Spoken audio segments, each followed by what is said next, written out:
Hello, I'm Stephen Holiday, and these are my thoughts and reflections on my thesis project, Believe. I had a lot of fun doing this entire project. All the planning, everything from talking to my friends that was willing to help, to developing the story, the instructors, criticism, everything that went into it was a lot of fun. The final product turned out a lot better than I originally thought, simply because of Daniel, the actor. You know, he really gave it his all there, and the parking lot that we filmed the majority of the movie in was very hot, so the crew did a great job and we got through it. So with all those little challenges, it turned out a lot better than I initially hoped. My attitude, logic, and behavior influenced my project in a very positive way. I come from a very simple kind of background, meaning that if you practice a lot and you really love what you're doing, the outcome will show. So the more time I put into practice, the more I was able to have fun while on set. That also comes from my marching band background. I know what it takes to rehearse a lot, and what will happen if you do rehearse, the outcome is great, versus when you don't rehearse and how that can turn out. So filming projects and doing things, I look at that generally the same way. The more time I spend planning, the better things will initially come out. So when challenges do arise, it's a great learning opportunity. The concepts and techniques that I still want to learn more about are practical effects. The stop motion that I did with the doll, it was fun, and I believe I did a decent job with the way the doll could move. I didn't have wires or anything that can hold it very steady to get very fluid movements, but I did want it to be kind of jarring. But again, that goes to that the doll is made out of porcelain material, is old, and it can only move so much. So I still want to get better at that and make sure I can do a lot more practical effects, because that's what I really like a lot. Also, the visual effects, I still want to get better at that and do more things with those eyes and floating materials and stuff, but mainly it's just practical effects that I really will want to get better at. As far as my strengths and weaknesses, I would have to say that my strength would be in preparation and planning.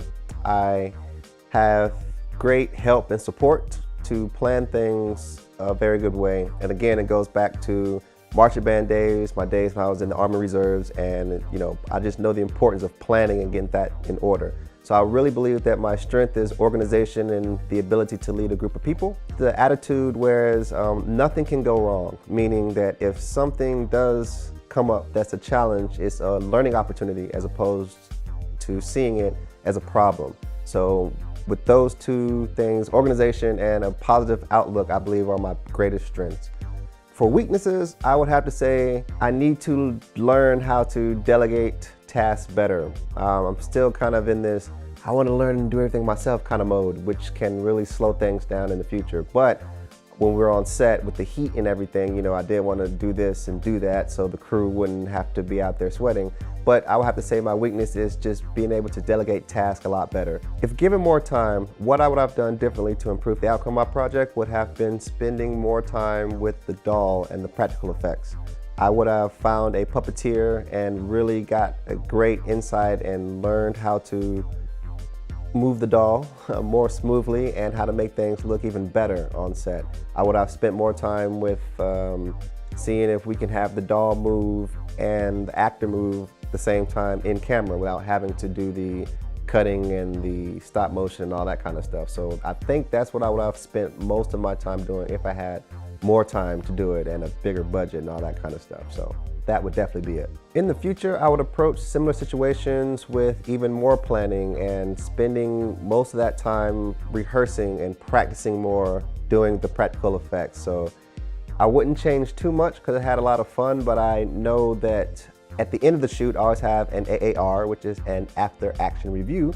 So we go over what was supposed to happen, what did happen, and you know, the good and the bad and ugly and all that kind of stuff. So with those kind of notes on certain aspects, such as the heat, I would definitely have a cooler down there with ice, some fans running to keep the air moving, especially when we're shooting the shots that didn't require audio.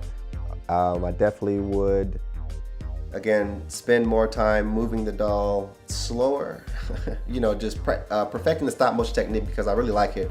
And that's one of the main reasons I wanted to do the project, was because I like the whole creepy doll aspect and all that stuff is fun, but I like the practical stuff as opposed to most of the digital things that are kind of happening in some horror films. So I would definitely spend more time doing that stuff. This project was a lot of fun, and I learned so much about how to actually tell a story from the concept and idea all the way to the end of post-production. It was great. I love all the criticism from my classmates. You guys do great work. It was fun watching you guys grow throughout the program.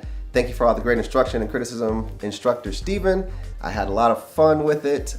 Every time I do a future project, I'm going to approach it in the same manner I did this entire thesis project, meaning from the pre-prep all the way to the post. So this is definitely something I'm going to take with me and continue to grow upon and advance my skills. Again, thanks. Wonderful job, everyone. Congratulations. Now it's time to graduate. So I'll talk to you guys later, and email, call, and whatever. Everyone have a good one.